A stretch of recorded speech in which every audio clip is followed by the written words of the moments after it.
तो चलिए सीधे इस एक्सप्लेनर की शुरुआत करते हैं और चलते हैं अप्रैल 2026 के उस डूबते हुए क्रूज शिप पर, जहां एक बेहद आलीशान सफर देखते ही देखते एक खौफनाक मेडिकल मिस्ट्री बन गया। सोचिए, अर्जेंटीना के उशुआया से एक जहाज निकलता है। लोग अपनी छुट्टियां मना रहे हैं और अचानक एक अनजान बीमारी सब कुछ बदल कर रख देती है। ये संकट कितनी तेजी से बढ़ा, इसे समझना जरूरी है। सफर के 11वें दिन अचानक एक 70 साल के डच पैसेंजर की मौत हो जाती है। उसके बाद 26वें दिन उसकी पत्नी अचानक एयरपोर्ट पर कोलैप्स कर जाती है और उसकी भी जान चली जाती है। एक के बाद एक लगातार मौत का सिलसिला शुरू हो जाता है और आखिरकार 2 मई को अर्जेंट बेसिस पर वर्ल्ड हेल्थ ऑर्गेनाइजेशन को इन्फॉर्म किया जाता है। अब डब्ल्यूएचओ की इन्वेस्टिगेशन में जो सच सामने आया उसने सबको हैरान कर दिया। ये कोई नया वायरस बिल्कुल नहीं था। कातिल दरअसल एक पुराना और जाना माना नाम था, हंटा वायरस। ये एक पूरी वायरल फैमिली है जो मुख्यतः चूहों यानी रोडेंट्स के जरिए फैलती है और साइंटिस्ट इसे पिछले 70 सालों से जानते हैं। खैर, अब देखते हैं कि ये बीमारी करती क्या है। असल में लोकेशन के हिसाब से इसके 2 अलग-अलग और बेहद खौफनाक रूप हैं। अगर कोई एशिया या यूरोप में है तो ये HFRS बन जाता है, जिसमें किडनी फेल हो जाती है और इंटरनल ब्लीडिंग शुरू हो जाती है।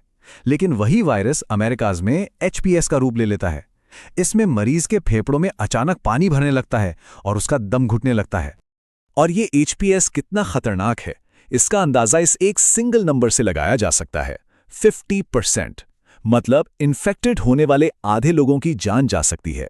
और इससे भी ज्यादा डरावनी बात यह है कि आज की डेट में भी इसका कोई FDA अप्रूव्ड वैक्सीन या पक्का एंटीवायरल इलाज मौजूद नहीं है। इस बीमारी की रूट समझने के लिए हिस्ट्री में थोड़ा पीछे चलते हैं, सीधे 1950s के कोरियन वॉर के दौरान। वहां अचानक 3000 से ज्यादा अमेरिकन सोल्जर्स एक रहस्यमयी बीमारी का शिकार हो गए। उनकी किडनीज ने काम करना बंद कर दिया और करीब 15% सोल्जर्स की मौत हो गई। उस वक्त मेडिकल साइंस को कोई आइडिया नहीं था कि आखिर ये हो क्या रहा है। इस अनजान दुश्मन का पता लगाने में पूरे 30 साल लग गए। आखिरकार 1980 में एक साउथ कोरियन वायरोलॉजिस्ट डॉक्टर होवांग ली ने इसे चूहों के अंदर ढूंढ निकाला। उन्होंने इसका नाम उसी हंटान नदी के नाम पर रखा जिसके आसपास ये इन्फेक्टेड चूहे मिले थे। अब इस कहानी का रुख थोड़ा शिफ्ट करते हैं और आते हैं 1993 के अमेरिका में।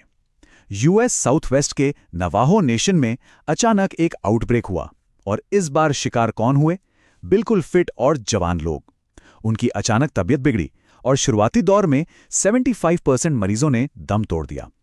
साइंटिस्ट एक बार फिर से बिल्कुल हेल्पलेस थे। तो इस नए पजल को सॉल्व किसने किया? वहां की इंडिजिनस ऑरल हिस्ट्री ने। उन्होंने बताया कि जब एल नीनो की वजह से भारी बारिश होती है तो वहां पाइन नट्स की बम्पर पैदावार होती है। खाना ज्यादा मिलने से चूहों की आबादी में एक एक्सप्लोजन सा आ जाता है। और सीधी सी बात है, जितने ज्यादा चूहे, इंसानों में इन्फेक्शन फैलने का चांस उतना ही ज्यादा। अब आप सोच रहे होंगे कि इंडिया जैसी जगह तो सेफ होगी, राइट? गलत। 2005 से 2008 के बीच तमिलनाडु के वेल्लोर में हुई एक स्टडी ने साफ कर दिया कि ये वायरस यहां भी है। 28 कंफर्म्ड केसेस मिले, जिनमें ज्यादातर क्रॉनिक किडनी पेशेंट्स, गोडाउन में काम करने वाले और चूहे पकड़ने वाली इरोला जनजाति के लोग शामिल थे। यहां तक कि आम आबादी के 4% लोगों में इसकी एंटीबॉडीज मिली। मतलब ये खामोशी से लोगों को इन्फेक्ट कर रहा था। खैर, इन सब के बीच एक ऐसा सवाल उठा जिसने साइंटिस्ट के पुराने सारे अजम्पशंस हिलाकर रख दिए। अगर ये सिर्फ चूहों से फैलता है तो क्या ये वायरस डायरेक्टली एक इंसान से दूसरे इंसान में फैल सकता है? और यही कहानी में सबसे बड़ा ट्विस्ट आता है। 1996 सदर्न अर्जेंटीना। यहां हंटर वायरस का एक नया रूप सामने आया, एंडीज स्ट्रेन। इसने सिर्फ चूहों से फैलने वाला सारा रूल तोड़ दिया। ये पूरी हिस्ट्री का एक लौता ऐसा स्ट्रेन है जो डायरेक्टली इंसान से इंसान में फैलता हुआ पाया गया। और तो और कुछ पेशेंट्स सुपर स्प्रेडर्स निकले, जिन्होंने अकेले ही कई और लोगों को इन्फेक्ट कर दिया। लेकिन घबराने से पहले रिस्क को थोड़ा प्रैक्टिकल होकर समझते हैं। कोविड या फ्लू जैसे वायरसेस इजीली हवा के जरिए फैलते हैं, पर एंडीज हंटा वायरस एयरबॉर्न नहीं है। एक इंसान से दूसरे इंसान तक पहुंचने के लिए इसे बहुत ही करीबी और लंबे समय तक फिजिकल कांटेक्ट या बॉडीली फ्लूइड्स की जरूरत होती है। चलिए अब वापस अपने उसी क्रूज शिप पर आते हैं जहां से हमने शुरुआत की थी। आखिर वायरस वहां पहुंचा कैसे? हुआ ये कि मार्च 2026 में वो डच कपल उशुआया के एक ऐसी जगह गए जो चूहों से भरी थी। और इस वायरस की ट्रांसमिशन विंडो होती है सिर्फ 1 दिन। कपल उस 1 दिन की छोटी सी विंडो में जहाज पर सवार हो गए और वहीं से सब कुछ शुरू हुआ। 10 केसेस और 3 मौत। उसके बाद जो हुआ वो किसी बुरा सपने जैसा था। केप वर्डे ने जहाज को वापस भेज दिया और आखिरकार 10 मई को वो स्पेन के कैनरी आइलैंड्स टेनेरिफ में रुका। वहां से मरीजों को यूरोप और साउथ अफ्रीका के अलग-अलग अस्पतालों में भेजा गया। इस दौरान जहाज के 2 इंडियन क्रू मेंबर्स को नीदरलैंड्स में क्वारंटीन करना पड़ा। तो इन सब डेवलपमेंट्स और डरावनी हेडलाइंस को देखने के बाद हम सबके दिमाग में बस एक ही सवाल घूमता है, क्या ये हंटर वायरस अगली बड़ी ग्लोबल पेंडेमिक यानी अगली महामारी बनने वाला है? तो आइए डाटा पर बात करते हैं। वर्ल्ड हेल्थ ऑर्गेनाइजेशन कहती है कि घबराने की जरूरत नहीं है और इसके कारण बहुत क्लियर हैं। एक तो इसकी ट्रांसमिशन विंडो बहुत ही छोटी, सिर्फ 1 दिन की है। दूसरा, ये हवा में नहीं फैलता, इसके लिए करीबी कांटेक्ट चाहिए।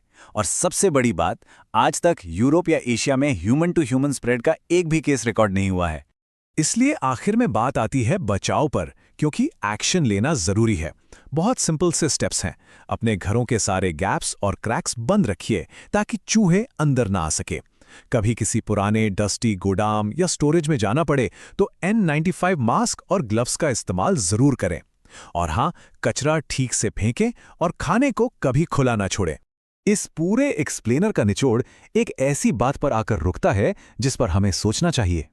हैंटावायरस एक ऐसा खामोश दुश्मन है जिसका डेकेड्स के बाद भी कोई पक्का क्योर या वैक्सीन नहीं है। हमारा सबसे बड़ा और शायद इकलौता हथियार हमारी अपनी जागरूकता और बचाव ही है। लेकिन सवाल ये है, प्रकृति में छुपे ऐसे ही और खामोश खतरों के लिए क्या हम सच में तैयार हैं?